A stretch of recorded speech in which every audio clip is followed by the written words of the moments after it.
네, 지난 한 주 미국 증시가 좀 어떤 분위기로 흘러갔는지 살펴보도록 하겠습니다. 일단 한 주 동안은 기술주 중심의 조정이 두드러졌다라는 걸 한눈에 볼 수 있겠습니다. 나스닥이 4.6% 가장 낙폭을 크게 기록을 했고요. S&P 500도 2.5% 빠지는 모습이었습니다. 섹터별로 살펴보시면 기술주, 소비재, 원자재 쪽으로 흐름이 좋지 않았습니다. 특히 기술주 섹터는 4% 넘게 빠지는 모습이었고요. 반면 에너지, 부동산, 헬스케어, 필수 소비재 이렇게 좀 경기 방어 성격이 강한 섹터로는 강세가 상대적으로 있었습니다. 시장이 리스크오프 흐름이 일어났다라고 볼 수 있겠네요. 자, 그렇다면 지난주 금요일 시장은 어떻게 마감을 했을까요? 3대 지수 이어서 확인해 보시죠. 다우지수도 1% 넘게 빠졌고 S&P 500도 2% 넘게 빠졌는데요. 특히나 좀 시장이 충격을 크게 받은 건 나스닥이 4% 넘게 급락을 했다는 부분입니다. 1년여 만에 가장 큰 폭으로 하락했던 나스닥까지 확인해 볼 수 있겠습니다. 자, 이때 시장에 가장 크게 영향을 미친 건 연준의 금리 인상 가능성이 커지면서 국채 금리가 또 반응을 했는데요. 어떻게 움직였는지 확인을 해보시죠. 자, 미국채 장단기물 금리는 일제히 상승을 했습니다. 특히나 2년물 금리는 9.8bp 올라가면서 4.147%에서 마감을 했고요. AI 랠리가 한풀 꺾이면서 필라델피아 반도체 지수 10% 넘게 급락이 나왔습니다. AI 랠리가 강한 조정에 직면한 모습까지 만나보실 수가 있겠습니다. 시장에 있었던 다양한 이슈들 어떤 게 있었는지 저랑 마켓 무버 이슈로 지금부터 확인해 보도록 하겠습니다. 자, 금요일 깜짝 고용지표가 나오면서 금리 인상 공포가 재점화됐습니다. 나스닥이 강하게 내린 이유가 됐는데요. 어떤 이야기인지 지금부터 자세하게 살펴보시죠. 충격의 출발점이 됐던 건 예상 밖의 고용 쇼크였습니다. 5월 비농업 고용 발표가 됐는데 시장의 예상은 8만 명의 증가였습니다. 그런데 실제로는 17만 2천 명이 증가하면서 거의 약 예상을 2배가량 뛰어넘는 수준으로 나왔고요. 이전 수치들도 3월과 4월 고용 각각 상향 조정이 됐습니다. 최근 3개월 평균을 한번 따져봤더니 18만 8천 명 증가로 나왔는데 이게 결국은 노동시장의 둔화 전망을 사실상 완전 무산시키는 이야기가 됐습니다. 시장이 왜 이렇게 충격을 받았을까요?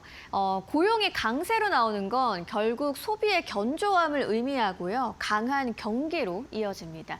인플레이션 압력이 지속되면서 연준의 긴축 가능성 커졌고요. 금리의 상승으로 이어졌죠. 성장주 밸류에이션 부담은 커질 수밖에 없었는데요. 그래서 기술주 중심으로 매도세가 확대되는 분위기가 이어졌고요.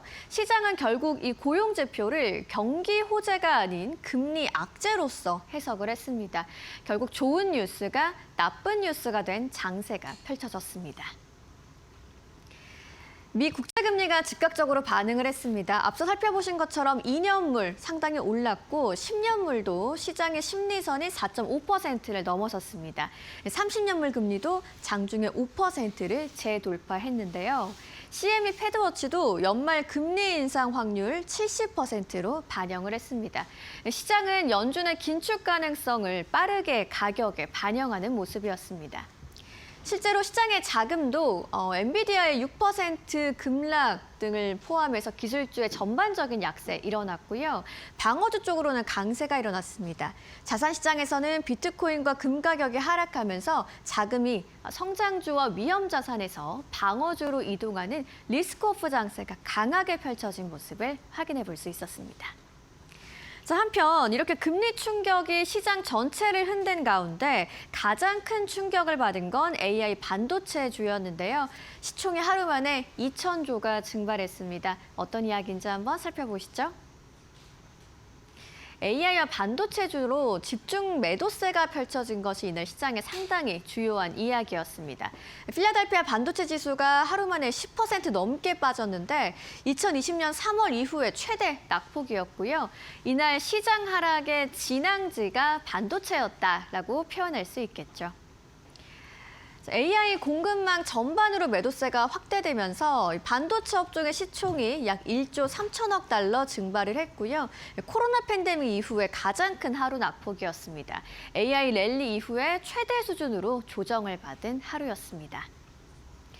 시장의 해석을 한번 살펴보시죠. 이 급락의 출발점에는 저희가 지난주 전해드린 바 있는 브로드컴의 실적이 있었습니다. 시장의 예상을 상회하게 나온 실적이었지만 시장은 AI 사업 전망에 추가 상향이 없다는 부분에 중점적으로 주목을 했고요.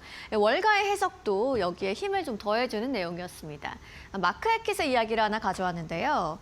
AI 기업들의 실적은 매우 훌륭했지만 투자자들은 성장률이 정점을 찍은 건 아닌지 의문을 제기하기 시작했다라는 입장을 내놨습니다. 결국 AI 업황의 악화보다는 이 성장률 둔화 우려가 핵심이라고 볼 수 있겠습니다. 시장은 AI 수요에는 이상이 없다는 걸 확인했습니다. 하지만 기대치가 조정되고 차익 실현이 확대되면서 결국은 AI 침체보다는 과열이 해소되는 분위기라고 해석해 볼 수 있겠고요. 한편 스페이스X의 IPO도 하나의 변수로 있습니다. 6월 10일 상장을 앞두고 있죠. 이를 통해서 일부 자금 현금 확보 수요가 발생했다는 입장도 있는데 시장의 영향은 보조적인 재료 수준으로 파악해 보실 수 있겠습니다. 자, 한마디로 정리를 해보겠습니다. 이번 반도체 급락, AI 산업의 둔화 신호로 해석하기는 다소 무리가 있겠고요.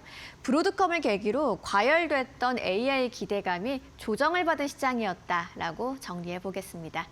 시장의 이슈들 확인하셨고요. 종목별로는 또 어떤 움직임이 있었을까요? 최여운 앵커와 만나보시죠. 네, 필라델피아 반도체 지수가 하루 만에 10% 이상 떨어졌습니다. 반도체 ETF도 역시나 마찬가지로 15% 이상 하락하는 등 반도체주들의 급락이 돋보인 하루였습니다. 바로 엔비디아의 주가부터 만나보도록 하겠습니다. 엔비디아의 주가가 하루 만에 6%가 넘게 떨어졌습니다. 다만 엔비디아의 주가는 6% 넘게 떨어졌지만요. 뱅크 오브 아메리카는 엔비디아에 대해서 오히려 긍정적인 투자 의견을 제시하기도 했습니다. 차세대 칩으로 인해서 매출이 더욱더 확대될 것이다라는 기대감을 내비쳤고요. 무려 매출이 2배 이상 성장할 것이다라는 기대감을 내비치기도 했습니다. 일단 다만 그럼에도 불구하고 AI 쪽으로는 좀 매도 랠리가 아주 강력하게 나온 흐름을 보여주기도 했습니다. 다만 이게 AI 내러티브가 전체적으로 훼손됐느냐에 대해서 질문을 한다면은 전혀 아니다라고 보시면 될 것 같습니다. 많이 올라온 기업들 중심으로 매도세가 아주 거셌다라고 그냥 보시면 될 것 같은데요. 일단 AMD도 보시다시피 10%대 하락 나왔고요. 인텔의 주가는 11%대 하락세 나왔습니다. 그리고 소프트웨어 쪽도 역시나 마찬가지로 급락세가 아주 강력하게 나왔는데 마이크로소프트도 역시나 2.66%대 하락하면서 거래 마감했습니다. 또 마이크로소프트는 한 가지 이슈가 있었습니다. 링크드인 창업자이죠. 호프먼이 마이크로소프트의 이사회를 떠난다라는 소식이 있었습니다. 일단 주가는 내렸고요. 오라클의 주가도 9%대 하락, 팔란티오도 4%대 하락, 크라우드 스트라이크도 역시나 마찬가지로 6%대 하락 나오면서 거래 마감했습니다. 컴퓨터 하드웨어 쪽도 역시나 마찬가지로 보시다시피 주가가 큰 폭으로 내렸습니다. 샌디스크 11%대 하락, 델 테크놀로지도 6%대 하락 나오면서 거래 마감한 모습 특징이라고 할 수 있겠고요. 퀄컴 11% 가깝게 하락하면서 그리고 온세미컨덕터도 11% 가깝게 하락하면서 거래 마감한 모습 특징이라고 할 수 있겠습니다. 여기까지가 IT인데 IT가 몇몇 기업들 제외하고는 전부 다 빨간색으로 거래 마감한 모습 함께 보실 수 있을 것 같습니다. 그만큼 시장에서는 반도체, 메모리, 그리고 IT, 하드웨어, 소프트웨어까지 전반적으로 좀 매도가 아주 강력하게 나왔다 이렇게 보시면 될 것 같고요. 반면에 지금 반대편에는 대체적으로 초록불인 것이 좀 특징이라고 할 수 있겠습니다. 그래도 상승하는 기업들도 꽤 많았다라는 게 특징일 것 같은데요. 넷플릭스 상승세, 디즈니 상승세, 그리고 텔레콤 3사도 역시나 마찬가지로 버라이즌, 그리고 AT&T 이러한 기업들 역시나 마찬가지로 전반적으로 흐름 괜찮았고요. 그리고 이뿐만이 아니라 비자, 마스터카드 이러한 갭들도 괜찮았습니다. 그리고 무엇보다 소비재 쪽이 굉장히 좋았다라고 보시면 될 것 같은데요. 맥도날드 2%대, 스타벅스 1%대 상승 나오면서 거래 마감했습니다. 월마트도 역시나 마찬가지로 1% 가깝게 상승하면서 거래 마감했고요. 그래도 다우존스에 편입되어 있는 기업들 같은 경우에는 대체적으로 상승폭이 아주 컸다라고 보시면 될 것 같습니다. 그렇다면 간밤 증시에서 지난주 금요일 증시에서 어떠한 기업들이 특징적으로 움직였을까요? 특징주 바로 만나보도록 하겠습니다. 특징주 세 가지 가운데 가장 첫 번째 기업으로는 실적을 발표한 룰루레몬부터 보도록 하겠습니다. 룰루레몬의 주가가 보시다시피 8%대 하락하면서 거래 마감했습니다. 실적을 발표를 했는데 EPS 매출은 괜찮았는데 가이던스가 좀 부진했습니다. 그리고 가이던스를 발표를 할 때 CEO가 이렇게 얘기했습니다. 경제적 역풍으로 인해서 우리는 가이던스를 낮춰 잡는다라고 표현을 했습니다. 투자자는 당연히 겁을 먹었습니다. 이제 룰루레몬과 같은 이러한 소비재 쪽이 좀 올라갈 때가 됐는데 실적이 안 좋다고라는 의문이 나왔고요. 소비재가 전반적으로 상승하는 가운데서도 룰루레몬의 주가는 오히려 하락하면서 거래 마감했습니다. 특징적이라고 볼 수 있겠고요. 두 번째 기업입니다. 도큐사인인데요. 소프트웨어 기업입니다. 도큐사인도 역시나 마찬가지로 실적을 발표를 했는데 특히나 소프트웨어 같은 기업들은 더더욱 시장에서 이 실적 굉장히 깐깐하게 봅니다. EPS와 매출은 괜찮았는데 역시나 가이던스가 시장의 예상치를 훌쩍 뛰어넘지 못했습니다. 예, 투자자들은 겁을 먹었고요. 이에 따라서 주가가 7%대 하락하면서 거래 마감했습니다. 그리고 소프트웨어 주가 동반 급락하는 현상이 함께 나오기도 했습니다. 세 번째 기업은 코카콜라입니다. 갑자기 웬 코카콜라냐 하실 수도 있을 것 같은데 이게 결국에 시장의 성격과 색깔을 말해줍니다. 코카콜라는 미국의 대표적인 방어주입니다. 버크셔 해서웨이가 아주 큰 지분을 가지고 있는 그러한 기업이기도 한데요. 코카콜라가 올랐습니다. 3%대 상승하면서 거래 마감했습니다. 특별한 호재가 있었던 것도 아닌데요. 다만 보시다시피 실적이 부진한 기업들 중심으로 금액이 빠져나갔고 AI 쪽으로도 역시나 마찬가지로 금액이 빠져나가면서 투자자들은 이제 좀 장기 투자를 해볼 만한 기업들을 좀 사볼까 하는 그러한 좀 심리를 가지고 있는 듯합니다. 코카콜라 보시다시피 호재가 없음에도 불구하고 이러한 시장의 순환의 성격상 3%대 상승하면서 거래 마감했습니다.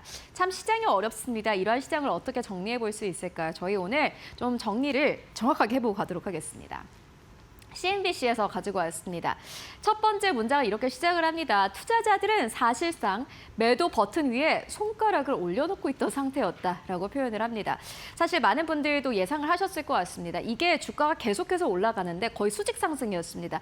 매일 10%대씩 올라가는 그러한 아주 강력한 랠리가 나왔었죠.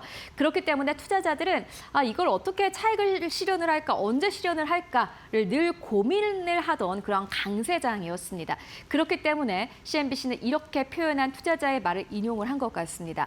두 번째는 이겁니다. 이것도 굉장히 중요할 것 같은데요. 다음 주 스페이스X IPO에 투자하려는 사람들이 자금을 마련하기 위해 생활 소비재 기업인 프로텍트 앤드 갬블 주식을 팔 가능성은 크지 않다라고 표현을 합니다.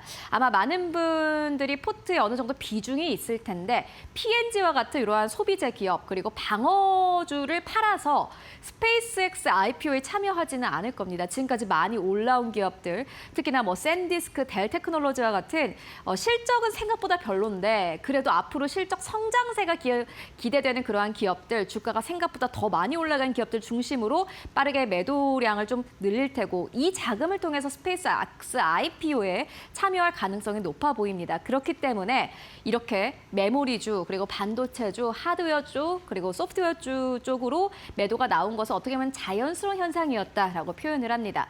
마지막 문장도 만나보시죠. 한번 바위가 언덕 아래로 굴러가기 시작하면 어제 시장에서 봤듯이 상당히 무질서한 매도세가 나타날 수 있다라고 표현을 합니다. 이게 약간 투매인 것 같습니다. 공포 투매라고 불러야 될까요? 지금 안 팔면은 지금까지 본 수익도 내가 실현할 수 없을 것 같다라는 어떠한 공포 때문에 결국에는 매도가 더 크게 나타나는 그러한 장세가 되는 것 같습니다. 다만 AI 내러티브는 여전히 훼손되지 않았습니다. 이 조정이 언제쯤 끝나게 될지, 그리고 이게 조정일지 혹은 이 조정이 실제로 더욱더 침체가 될 수 있는 어떠한 내러티브가 나오게 될지 여러분들 함께 꼭 체크를 해보셔야 될 필요가 있을 것 같습니다. 네, 지난주 금요일 시장 함께 정리해보고 왔습니다.